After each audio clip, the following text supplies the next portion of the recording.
Hello everybody, how are you? I hope you're doing well today.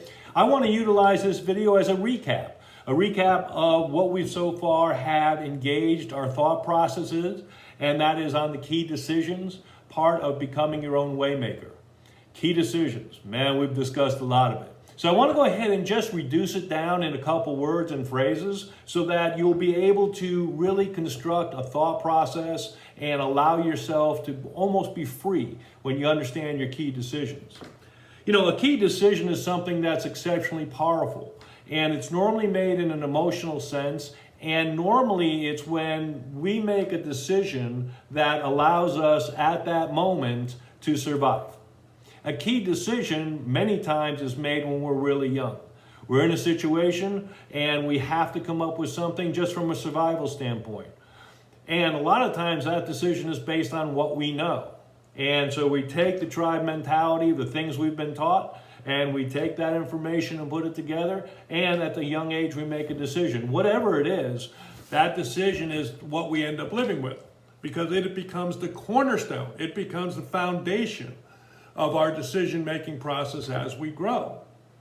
And it's really interesting, and part of what we discussed was how you go back and start to look at the younger you, utilizing now a completely different set of very strong decision-making processes. You see, you're now, as you are older, a huge resource of information when it comes to decision-making processes. Now, whether it be business or whether it be personal, we have to go back and start to identify the areas that have allowed us to make decisions.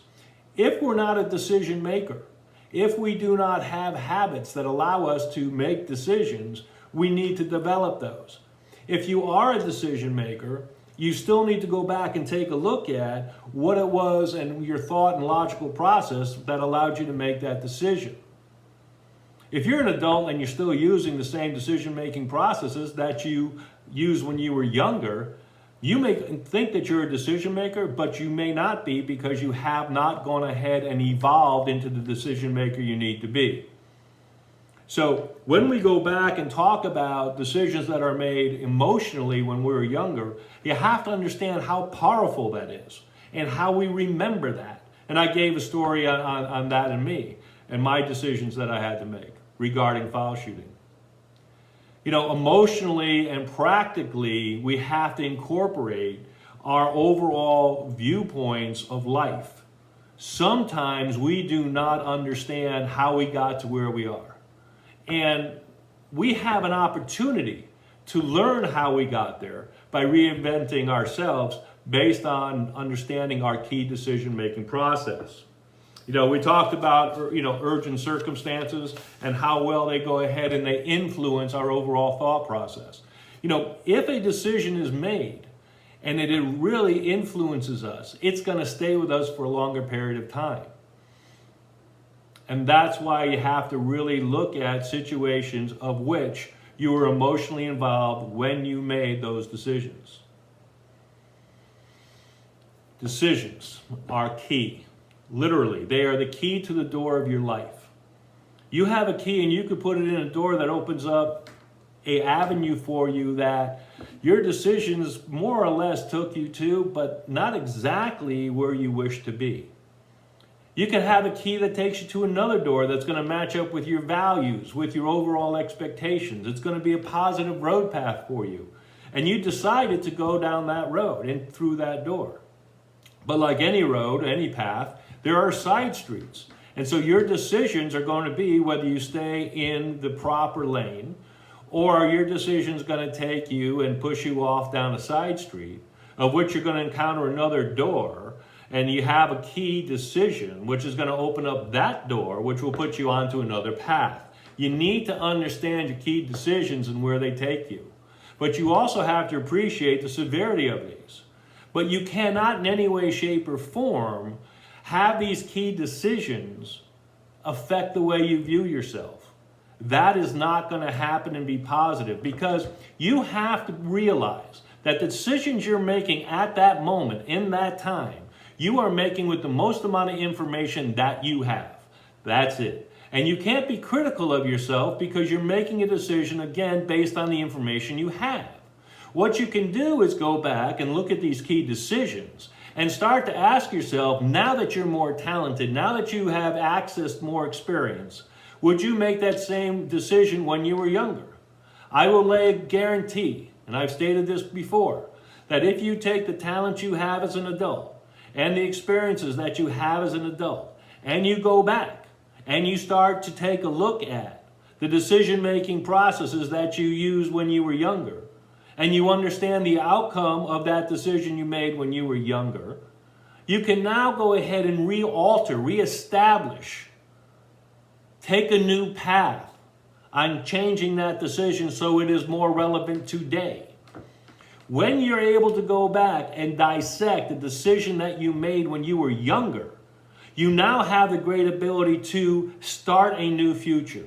You can direct your behaviors. You can direct what you do. Your mindset is going to be affected by changing a negative decision and turning it into a positive road. You have that within yourself. Now, whether you decide to do it or not, that's a different story. Okay? But understand you have that strength within yourself to affect the decisions. They are now more key to you, aren't they? Now that you have a better understanding of what a key decision is, you're going to be able to move along and really get to a point of saying, I need to high-five myself on that decision that I made. I need to go ahead and high-five myself because at that time, although now it's apparent it was the wrong decision, it is now also apparent that at least I made a decision. You need to high-five yourself on making a decision. You don't need to high-five yourself when you don't make a decision. You let life pass you by. Any decision's better than no decision. So don't beat yourself up. Be happy with the fact that you made the decision, and now be exceptionally thrilled that you have the opportunity to readjust, because goalposts readjust themselves in life's decisions. If you're heading for a certain goal, it's fluid. So always investigate the decisions that you're making so that you can go ahead and appreciate the rewards when you get them. You know, I want to talk about the rewards that you get. You know, during these decision-making processes, have you in fact given yourself the proper tools and resources to accommodate a happy reward? If you have not done these things, the reward that you're going to get will be far less than what you're expecting. So the resources that you utilize, the requirements you have of yourself, the standards that you set, the follow-through that you have, certainly goes ahead and forces you to go and expect high gain rewards. You know, if you're using the stock market and you're expecting to have great returns, but you do nothing to look at your investments, you just let them be, then you're going to get the reward whatever it is, positively or negatively. You can say, hey, listen, you know, I have you to be managing my, overall portfolio. And the person says, I can only do so much, but if we're not having interaction, you're not going to get the reward that you think you should deserve because we haven't communicated. Well, guess what? It hasn't changed much on your own personal journey, on your personal resources that you do to go ahead and get your own reward. It is vital that you communicate with your internal self. Am I going on the proper road? It's imperative that you talk to a coach to make sure you're on the same road. It is imperative you're doing everything you possibly can to access the reward you deserve. There's nothing worse than putting the time in, the hard work and the effort, and not get the reward. It's discouraging, but it is somewhat preventable. If you put the time in and you're aware of what's going on and you can make a shift because circumstances have changed and you're aware that these shifts have made and you're not afraid of making these changes and that you trust your key decision-making process, you're going to start seeing the rewards you deserve. Will you see them immediately? Maybe, maybe not. But if you're consistently chasing it, if you're consistently laying out a game plan, if you're sticking to your guns, if you understand you need to change X, then go change it. Understanding that that decision, if not right, you always can change it back or go another course. But you have to understand that the rewards you're chasing will always be fluid, and you need to be flexible to have your decisions continue towards the goal that you want. That last part is huge. The goals that you want, not the goals set by somebody else. So that's a brief recap of what we've done so far in the course. I really wanted to take this time to really just focus it in so that you're understanding where you should be. And if you're not there, it's okay. We're talking about changing something new to you. And that's great, because at least you're making a change. I'm so excited to continue this course with you. I'm so excited for what we're about to bring down the road. Thank you so much for everything you do. And yes, you should be excited for tomorrow as you look and appreciate the new you. Thanks so much. Talk to you soon. Bye.